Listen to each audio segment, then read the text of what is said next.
Hey, what's up guys? Today we're gonna do something a little bit different. I'm gonna show you some of my favorite apps to use on the iPhone. Now, you probably know already that I'm kind of into tech and I really like the idea of life hacks and finding ways to do things better and be more productive. So most of the apps that I'm gonna show you today are kind of like my life hack apps for the iPhone, and one or two of them are just for fun.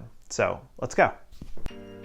So the first app that I'm going to talk about today is probably the one that I use the most. The app is called Evernote. You may or may not have heard of it, but one of the things that I like so much about it is that it syncs with all of my devices and it's a great way to stay organized. Evernote is basically a super powered notepad. It lets you keep track of things and take notes on your phone, and you can organize things into notebooks. Then once you've typed a note, it's easily searchable everywhere. And one of my favorite things about it is that if you ever want to scan something, you can scan it into Evernote. Evernote can actually read the handwriting, and then it can be searchable by handwriting later on down the line. I know when I was finishing up med school, I actually scanned a bunch of notes into Evernote just in case I would ever want to look them up again. Obviously, I never did, but that's kind of from the mindset that I was in at the time.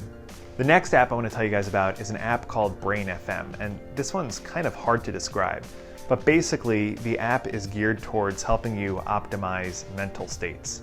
So the way the app works has to do with having these sort of repetitive, oscillating beats in the background. And then on top of that, there is a musical track depending which option you choose.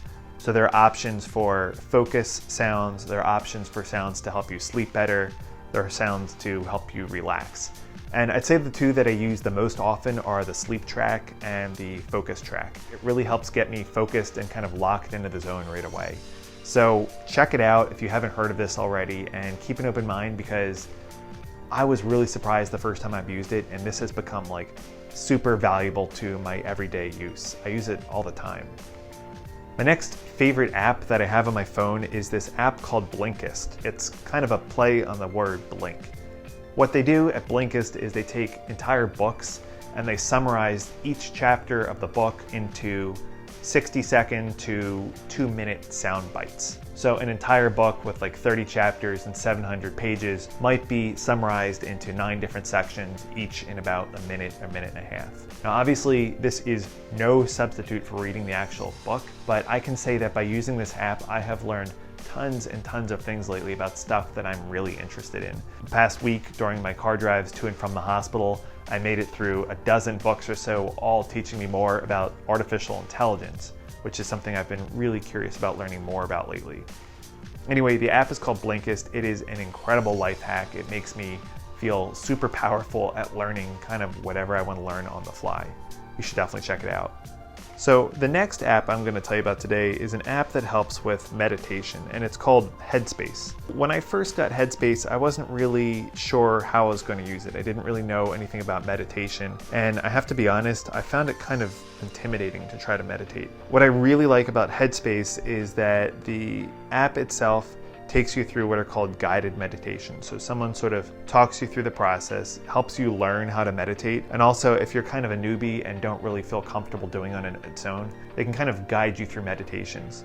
Now, the next app I'm going to tell you about, I just heard about recently. It's called Astrobot, and the premise is that it uses artificial intelligence to help optimize your email. Basically, the way the app works is it works like a normal email reader, but then as you work your way through the app, it gives you sort of suggestions and tailors your email experience based on your behaviors. So for instance, if it sees that you get a bunch of emails from a listserv and don't usually open it up, it'll offer you the option to auto archive that. So that means it'll just skip your inbox entirely. And by using this app, you can start to slowly cut down on all the clutter in your inbox. It learns your preferences, it learns what you like. It's actually really cool. And it has a bunch of other features too that I didn't even think about needing, like options to snooze your email so that it comes back to you in a couple hours if you're not ready to reply to it. So this one is quickly becoming a new favorite app of mine. And finally, this one's just for fun, but this app is called Vellum. And Vellum is basically an app that lets you choose really gorgeous wallpapers. Now, if you've been looking closely at my phone, you might notice that I have some cool looking wallpapers. These are new, I just got them recently, and I get them through the app called Vellum. So when you open up the app, it gives you different wallpapers to check out. And then when you find a wallpaper that you want to look at, it actually lets you kind of preview how it would look on your screen.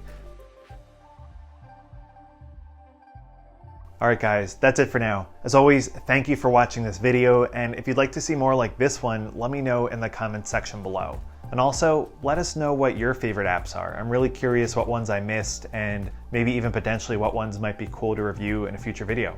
I'll see you guys soon.